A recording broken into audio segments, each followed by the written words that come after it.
जय हिंद बच्चों। आइए शुरुआत करते हैं अगले लेक्चर की, एटम चैप्टर की। और इसमें हम देखते हैं हाइजेनबर्ग का अनिश्चितता का सिद्धांत।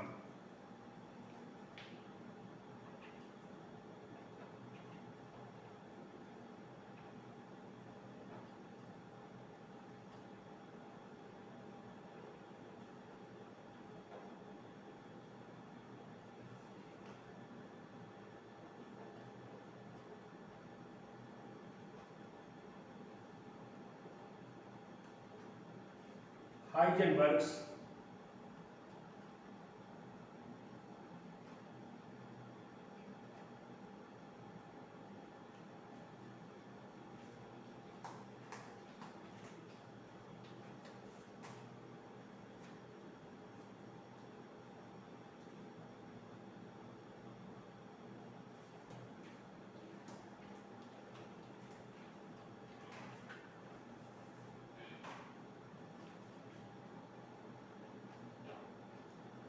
हाइजेनबर्ग्स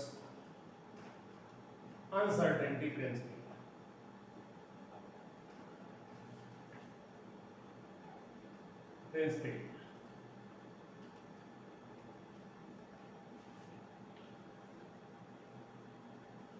हाइजेनबर्ग के अनिश्चितता का सिद्धांत।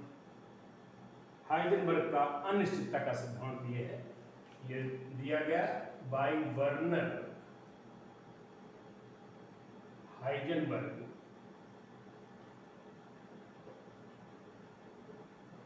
in 1927। आइए हाइजेनबर्ग का अनिश्चितता सिद्धांत क्या बताता है। ये केवल एक बड़ी साधारण सी चीज, इस पर देखिए। ये मान लीजिए हमारा एटम है, ये हमारा इलेक्ट्रॉन है, इसमें एक घूम रहा है। किसी भी एक क्षण पर, किसी भी एक मोमेंट पर इस इलेक्ट्रॉन की हम ना तो स्थान और न गति, दोनों एक क्षण पे हम नहीं बता सकते। एक निश्चित समय पर हम इसकी गति के बारे में और इसके स्थान के बारे में नहीं बता सकते। ये बताया हाइजेनबर्ग ने। अर्थात इनका जो सिद्धांत है, परमाणु में एक इलेक्ट्रॉन के संबंध में किसी एक निश्चित समय पर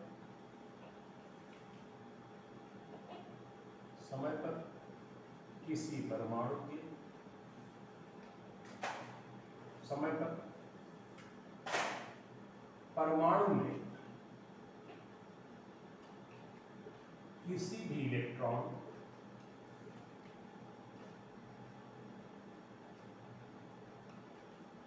के स्थान एवं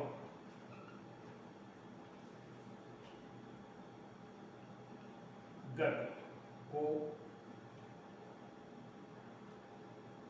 सही सही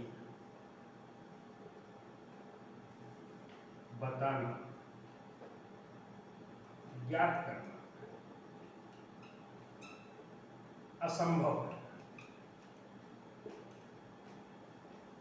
आइए, परमाणु के इलेक्ट्रॉन के संबंध में हमारा यह हाइजेनबर्ग का अनिश्चितता का सिद्धांत है। इनके हिसाब से किसी एक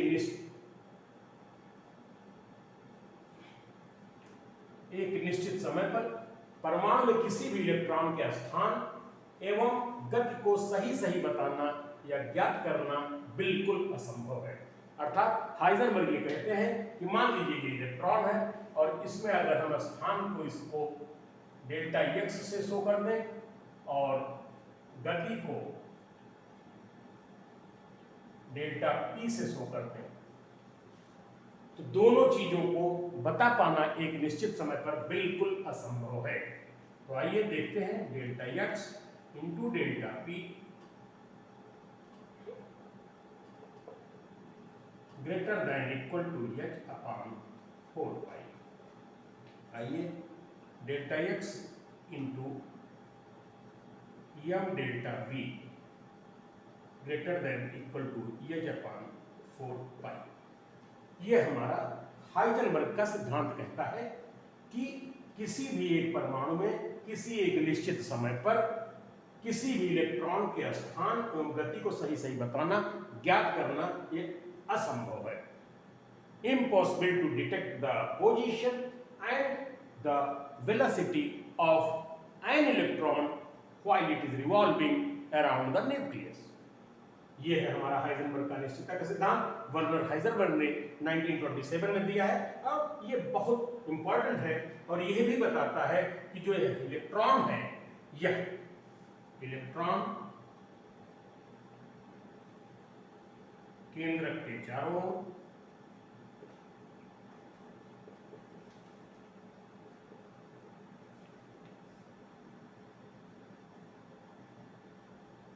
त्रिआयामी, थ्री डायमेंशनल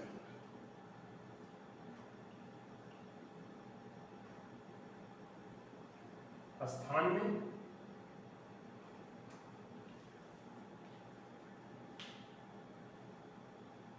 उपस्थित होता है।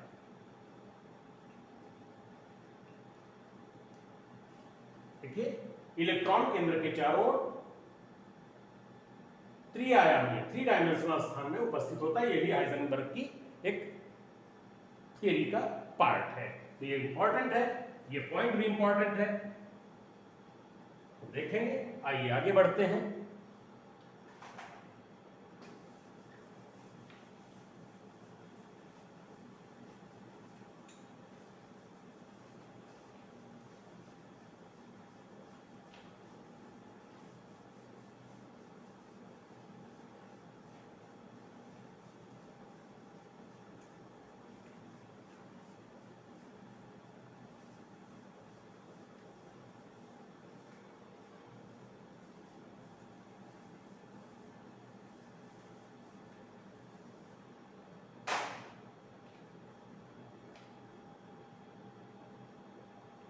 कक्षा, ऑर्बिट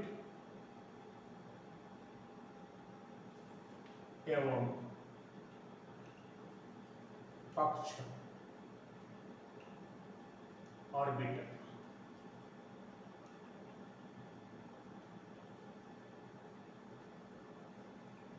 बहुत ज्यादा पूछा जाता है कक्षक के बारे में, तो आइए जरा देख लें कक्षा क्या है, ऑर्बिट क्या है, कक्षक क्या है, ऑर्बिटर क्या है। आइए पूरी तरह से इस डायग्राम को भी यहां देखने की कोशिश करते हैं।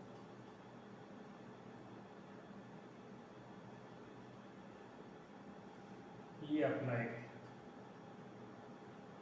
कक्षक है, इसमें दो इलेक्ट्रॉन आपको ऐसे मिल रहे हैं। आइए, ये है आपकी, ये कक्षक है और ये देखिए आपकी कक्षा है। ये हमारा क्या है, न्यूक्लियस है।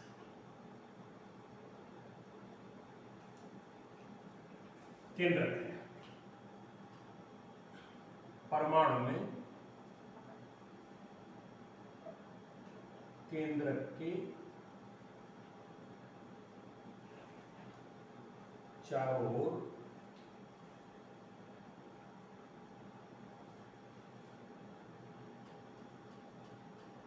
उपस्थित स्थान।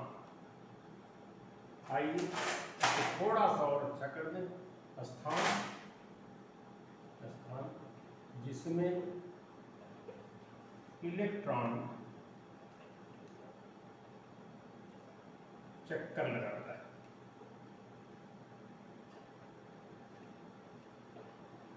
कक्षा कहलाता है।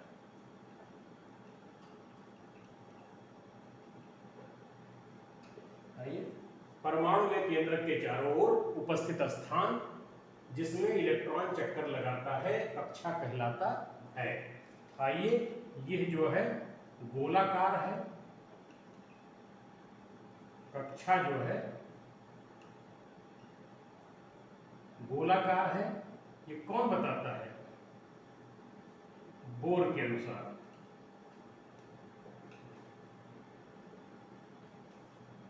कक्षा अंडवृत्त संरचना है, अंडवृत्त circular, this is circular, this is ellipsoidal, elliptical. अंडवृत्त संरचना है समरफील्ड के अनुसार, समरफील्ड के अनुसार, बोर के अनुसार, समरफील्ड के अनुसार, दोनों एग्जाम में पूछे जाते हैं कि कक्षा गोलाकार है, बोर के अनुसार है, कक्षा अंडवृत्त है, समरफील्ड के अनुसार है।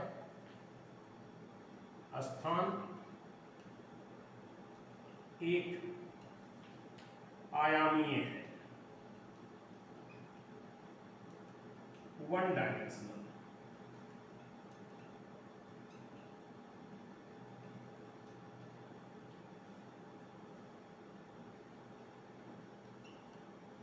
हाइजेनबर्ग सिद्धांत के विपरीत। आइए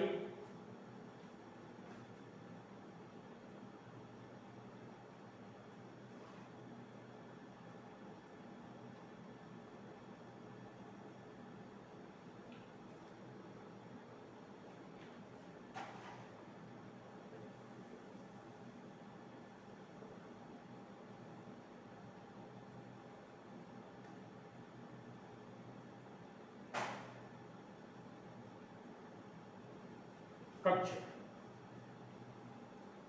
कक्षा में देख लीजिए आप, परमाणु में केंद्रक के चारों उपस्थित स्थान जिसमें इलेक्ट्रॉन चक्कर लगाता है कक्षा कहलाता है। कक्षा गोलाकार सर्कुलर बोर के अनुसार, कक्षा एलिप्टिकल समरफील्ड के अनुसार होती है। स्थान एक आयामी है, वन डायमेंशनल है। हाइजेनबर्ग सिद्धांत के विपरीत है, क्योंकि ये कहते हैं कि त्रिआयामीय है हमारी ये कक्षा। कक्षक क्या है? कक्षा में उपस्थित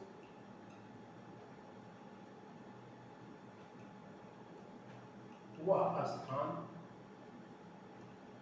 जहां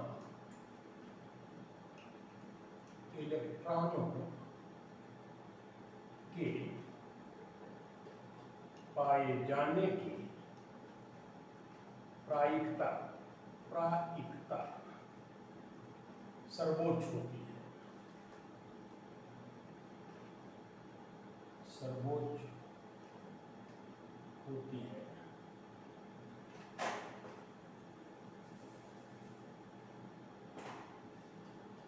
सर्वोच्च होती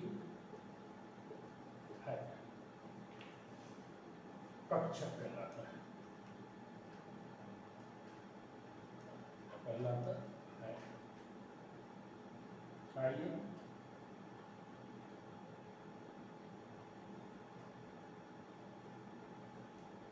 डी ब्रॉगली इसके पक्ष में, डी ब्रॉगली पक्ष में कक्षक में दो इलेक्ट्रॉन विपरीत चक्रण के साथ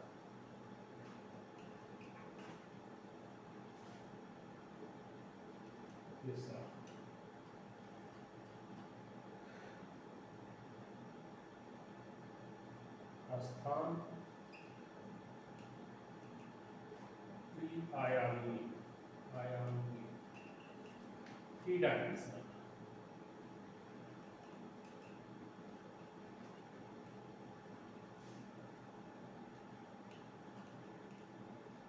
हाइजेनबर्ग पक्ष में। तो आइए हम एक बार देख लें कक्षा और कक्षक। कक्षा वह है जो किसी भी परमाणु में, ये एटम है आपका, एटम है। परमाणु में इसके केंद्र के चारों ओर जो स्थान है ये कक्षा है। आइए, परमाणु में केंद्र के चारों ओर उपस्थित स्थान, इसमें इलेक्ट्रॉन चक्कर लगाता है, कक्षा कहलाता है। ये गोलाकार हो सकता है बोर के अनुसार, अंडवृत्त संरचना है समरफील्ड के अनुसार, स्थान एक आयामी है, वन डायमेंशनल है। हाइजेनबर्ग के विपरीत ये है, नॉट सपोर्टेड बाय हाइजेनबर्ग। आइए, कक्षा में उपस्थित वह स्थान जहां इलेक्ट्रॉनों के पाए जाने की प्रायिकता, probability to find the electron is maximum, इसे डी ब्रोगली इसके फेवर में है। और कक्षक में दो इलेक्ट्रॉन विपरीत चक्कर के साथ चक्कर लगाते हैं, उपस्थित होते हैं, और स्थान त्रिविमीय, थ्री डायमेंशनल होता है, इसको हाइजेनबर्ग इसके फेवर में होते हैं। तो कक्षक क्या है? किसी भी कक्षा में उपस्थित वह स्थान जहां इलेक्ट्रॉनों के पाए जाने की संभावना सबसे अधिक होती है। इसी के साथ अब अगले चैप्टर में जुड़ेंगे, अगले लेक्चर के साथ जुड़ते हैं। ये लेक्चर नंबर 11 है, बहुत इंपॉर्टेंट है। ये सारे क्वेश्चंस मेडिकल में भी अलग अलग तरीके से पूछे जाते हैं, किसी न किसी रूप में रहते हैं, और पूरी तरह से सोच समझने की कोशिश करिए। ये दोनों में अंतर भी कई बार आता है। कक्षक की परिभाषा भी अलग से पूछी जाती है, कक्षक क्या है, तो आपको एक लाइन में बताना है, कक्षा में उपस्थित वह स्थान जहां पर इलेक्ट्रॉन के पाए जाने की संभावना सबसे ज्यादा होती है, कक्षक कहलाता है। चलिए बच्चों, धन्यवाद।